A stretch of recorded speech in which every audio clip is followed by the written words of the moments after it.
Welcome to the CUNA News Weekly Wrap-up for June 26th through 30th. We capped off the month of June by continuing to study the lending landscape and the adjustments credit unions are making to meet members where they are. Learn what Langley Federal Credit Union Senior VP of Lending Services and Collections, Jose Iregui, had to say about modern-day collections. See how Members First Credit Union's Whatever Loan is intended for consumers to use on whatever they'd like. Follow along as Zest AI's Sean Kamkar looks at how artificial intelligence will affect lending. Find out why Manchester Municipal Federal Credit Union created a web series to get the word out about its student loan program. Tune into the latest CUNA News Podcast episode and listen to Deputy Editor Bill Merrick's best conversations from the 2023 CUNA Cybersecurity Conference with NASCIS. Watch the full video to see the Credit Union of the Week, explore what happened this week in credit union history, and learn what we've got cooking for July.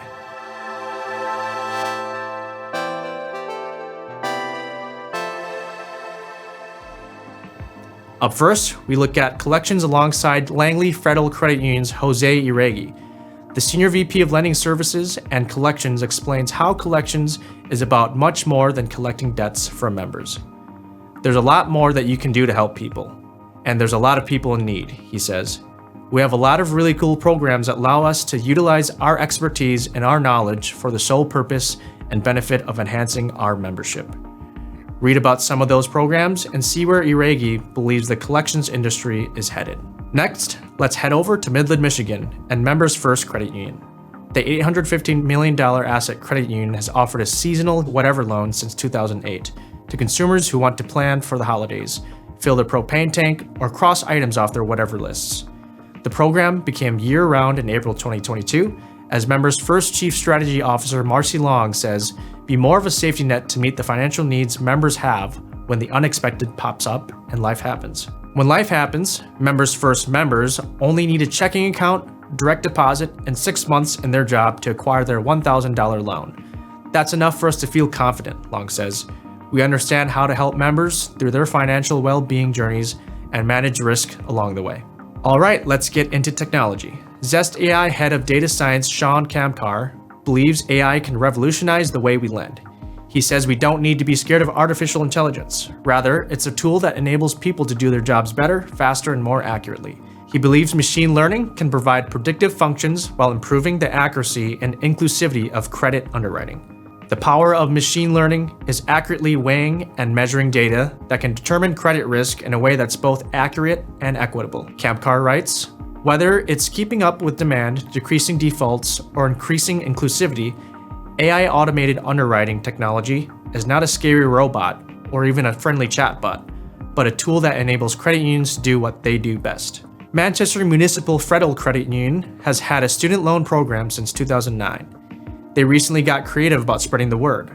Read the whole story to learn how the $34 million asset Connecticut Credit Union showcases the program's benefits with Student Loan Sense, a webinar series intended to help individuals make better financial decisions and show credit unions how offering in-house student loans enhances their mission.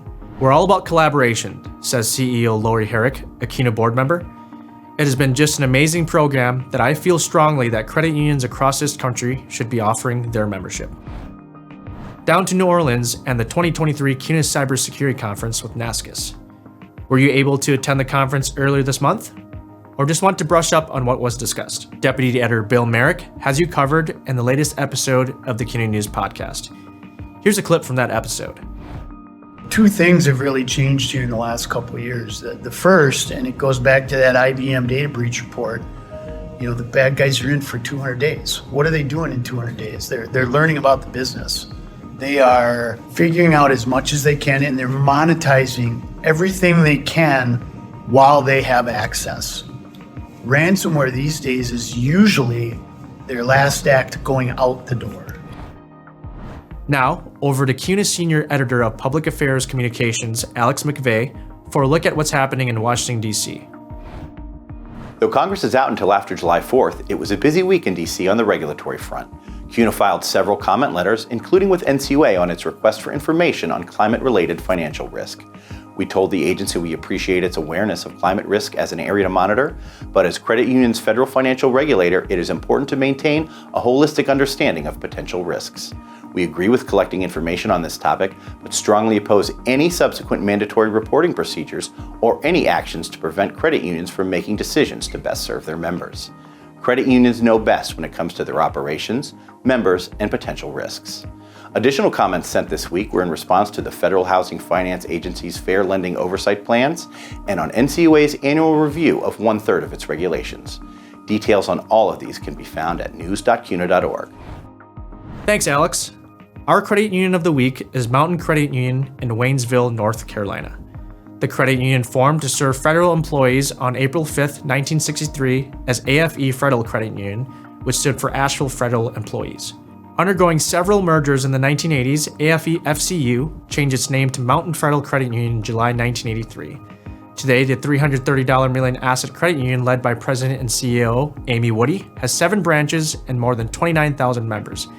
Their charter allows them to serve anyone who lives, works, worships, or attends school in 12 counties in western North Carolina. Learn more at www.mountaincu.org. Send your credit union's information to bfritz@cuna.coop if you want to be included in a future episode. Finally, it was a big week in credit union history. On June 26, 1934, President Franklin D. Roosevelt signed the Federal Credit Union Act, establishing the Federal Charter for Credit Unions. Credit union pioneer and community activist Dora Maxwell died on June 29, 1985. Today, CUNA hands out the Dora Maxwell Social Responsibility Award to encourage and honor credit union and chapter involvement in community projects and activities. The credit union industry notched a win on June 29, 2022, when the U.S. Supreme Court denied the American Bankers Association appeal to void NCUA's field of membership rule. Today is a great day for anyone hoping to access the financial well-being afforded by credit unions. CUNA President and CEO Jim Nussle said after the court established credit unions' mission and structure as part of the fabric of America. Looking ahead to July, CUNA News will turn its focus to community service, featuring a variety of unique ways credit unions are serving members and their community. The month also includes events like the AACUC Annual Conference, CUNA Management School, and the CUNA Business Lending Certification School. Keep up with everything on news.cuna.org. That's it for this week's wrap-up. There won't be a wrap-up next week as we celebrate the holiday and turn the calendar to the second half of the year. But we'll be back July 14th to catch you up on everything that's happened. Until then, thanks for watching and have a great weekend. To stay up to date on these stories and more, subscribe to Credit Union Magazine, visit news.cuna.org, and listen to the CUNA News Podcast at news.cuna.org/podcasts. Subscribe to our YouTube channel and check out the description for links to everything discussed in this video.